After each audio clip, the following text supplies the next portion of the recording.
আসসালামু আলাইকুম এভরিওয়ান। আজকে আমি আপনাদের সাথে শেয়ার করব ডিম ছাড়া কেক তৈরির রেসিপি। যারা কখনো কেক তৈরি করতে পারেন না বা কেক তৈরি করতে গিয়ে বারবার ব্যর্থ হয়েছেন, তারাও পুরো ভিডিওটা ফলো করলে একদম পারফেক্টলি কেকটা তৈরি করতে পারবেন। আর এই কেকটা আমি তৈরি করব কোনো রকম ডিম ছাড়া। আচ্ছা, এমন কি কেউ আছেন যারা কেক তৈরি করতে গিয়ে বারবার ডিম নষ্ট করেন? যদি এমন কেউ থাকেন তাহলে অবশ্যই এই পদ্ধতিটা ফলো করে কেক তৈরি করে দেখবেন।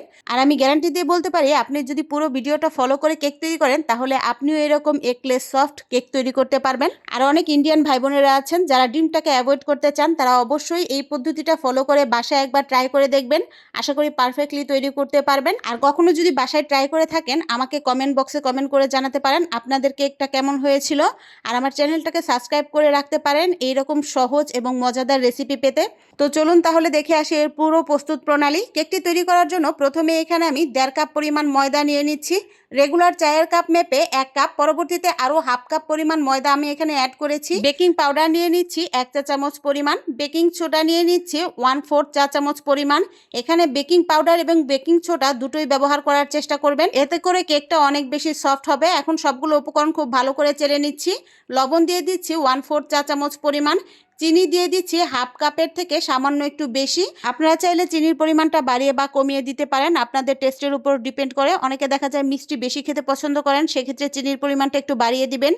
উষ্ণ গরম দুধ দিয়ে দিচ্ছি 1 কাপ পরিমাণ। আপনারা চাইলে দুধের পরিবর্তে এখানে উষ্ণ গরম পানি ব্যবহার করতে পারেন। দুধ ব্যবহার করলে এখানে কেকের টেস্টটা অনেক বেশি ভালো আসে, তাই আমি এখানে দুধ ব্যবহার করেছি। আপনারা চাইলে এখানে পানি ব্যবহার করতে পারেন। এখন সবগুলো উপকরণ খুব ভালো করে একটু মিশিয়ে নিচ্ছি। আপনারা চাইলে হাতের সাহায্যে অথবা যে কোনো স্পুনের সাহায্যে এই কেকের ব্যাটারটা খুব ভালো করে মিশিয়ে নিতে পারেন। আর কেকের ব্যাটারের ঘনত্বটা একটু দেখিয়ে দিচ্ছি, নিশ্চয়ই দেখে বুঝতে পারছেন ঘনত্বটা কীরকম হবে। এইরকম একটা কনসিস্টেন্সিতে আসলে বুঝতে হবে কেকের ব্যাটারটা একদম পারফেক্ট হয়েছে। এখন দিয়ে দিচ্ছি লেবুর রস। এখানে আমি একটা লেবুর 2টা স্লাইস কেটে নিয়েছি। এখন পুরোটার লেবুর রস আমি এখানে দিয়ে দিব। আপনারা চাইলে লেবুর রসের পরিবর্তে এখানে ভিনেগার ব্যবহার করতে পারেন, তবে লেবুর রসটা দিলেও ভিনেগারের মতোই কাজ করে। আর লেবুটা যেহেতু সবার বাসায় অ্যাভেলেবেল থাকে, তাই আমি এখানে লেবুর রসটা ব্যবহার করেছি। লেবুর রসটা দিয়ে খুব ভালো করে মিশ্রণটাকে আবারও মিশিয়ে নিব। লেবুর রস কেকের এই ব্যাটারের সাথে খুব ভালো করে মেশানো হয়ে গেলে দিয়ে দিচ্ছি 1 কাপের 3 ভাগের 1 ভাগ সয়াবিন তেল। এখানে খাবার রেগুলার যে কোনো তেল ব্যবহার করতে পারেন, চাইলে মেল্টেড বাটারও ব্যবহার করতে পারেন, তবে আমি এখানে সয়াবিন তেলটা ব্যবহার করেছি। এখন সবগুলো উপকরণ আবারও একটু মিশিয়ে নিচ্ছি। এখন যেই পাত্রে আমি কেকটা বেক করব, সেই পাত্রে নিচে সামান্য একটু তেল ব্রাশ করে নিচ্ছি। এইভাবে তেল ব্রাশ করে নিলে কেকটা তোলার সময় ইজিলি তোলা যাবে, নিচের দিকে লেগে যাবে না। তাই অবশ্যই নিচে একটু তেল ব্রাশ করে নিতে পারেন। আর আপনাদের ঘরে যদি বেকিং পেপার থাকে, সেক্ষেত্রে বেকিং পেপার দিয়ে দিতে পারেন। তেলটা ব্রাশ করে নিয়ে কেকের ব্যাটারটা দিয়ে দিচ্ছি। সম্পূর্ণ ব্যাটারটা এখানে দিয়ে দিব। আর ব্যাটারটা দিয়ে সামান্য একটু ট্যাপ করে নিতে হবে। এইভাবে ট্যাপ করে নিলে সেক্ষেত্রে কেকের ভেতরে কোনো বাবলস সৃষ্টি হয় না, বাবলসগুলো নষ্ট হয়ে যায়। তাই অবশ্যই একটু ট্যাপ করে নেবেন। এখন চুলায় একটা হাঁড়ি বসিয়ে 2 মিনিটের জন্য প্রিহিট করে নিয়েছি। চেষ্টা করবেন সিলভারের হাঁড়ি ব্যবহার করতে। 2 মিনিট পর এখানে একটা স্ট্যান্ড দিয়ে দিচ্ছি।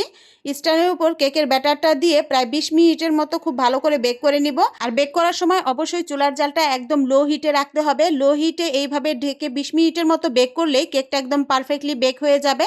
আর কেকটা পারফেক্টলি বেক হয়েছে কিনা সেটা না বুঝতে পারলে এইরকম একটা কাঠি দিয়ে চেক করে নিতে পারেন। কাঠিটা যদি একদম ক্লিয়ার বের হয় তাহলে বুঝতে হবে কেকটা একদম পারফেক্টলি বেক হয়েছে। আর যদি ক্লিয়ার বের না হয়, কেকের ব্যাটার লেগে থাকে, সেক্ষেত্রে আরও 5 থেকে 6 মিনিটের মতো বেক করে নিতে পারেন। আমার কেকটা 20 মিনিটে একদম পারফেক্টলি বেক হয়েছে। এখন আমি চুলা থেকে কেকটাকে নামিয়ে সামান্য একটু ঠান্ডা করে নিচ্ছি। আর আপনাদের হাঁড়িটা দেখিয়ে দিচ্ছি। অনেকেরই ধারণা যে কেক বেক করলে হাঁড়িটা পুড়ে যায়, সেই জন্য আমি হাঁড়িটা দেখিয়ে দিলাম। এখন কেকটাকে মোল্ড আউট করে নিচ্ছি। নিশ্চয়ই দেখে বুঝতে পারছেন কতটা পারফেক্ট হয়েছে। নিচের দিকে একটুও পুড়ে যায়নি বা লেগে যায়নি। যেই পাত্রে কেকটা বেক করবেন সেই পাত্রে সামান্য একটু তেল ব্রাশ করে নিলে এইভাবে ইজিলি কেকটা তুলতে পারবেন, নিচের দিকে লেগে যাবে না। আর আমি দেখিয়ে দিচ্ছি কেকটা কতটা স্পঞ্জি হয়েছে। নিশ্চয়ই দেখে বুঝতে পারছেন কেকটা কতটা সফট এবং স্পঞ্জি হয়েছে। যারা বেকিংয়ে একদমই নতুন, তারা চাইলে ডিম ছাড়া এভাবে পারফেক্টলি কেক তৈরি করে নিতে পারেন। আর এইভাবে কেক তৈরি করে নিতে পারলে দেখবেন পরবর্তীতে আপনি সব ধরনের কেক তৈরি করে নিতে পারবেন। এখন কেকটাকে আমি একটু কেটে দেখিয়ে দিচ্ছি ভেতরে কতটা পারফেক্ট হয়েছে। তো আজকের এই কেক তৈরির রেসিপিটি আপনাদের কেমন লাগলো অবশ্যই কমেন্ট বক্সে কমেন্ট করে জানাবেন। সবাইকে অসংখ্য ধন্যবাদ জানিয়ে আজকের মতো বিদায় নিচ্ছি। আল্লাহ হাফেজ।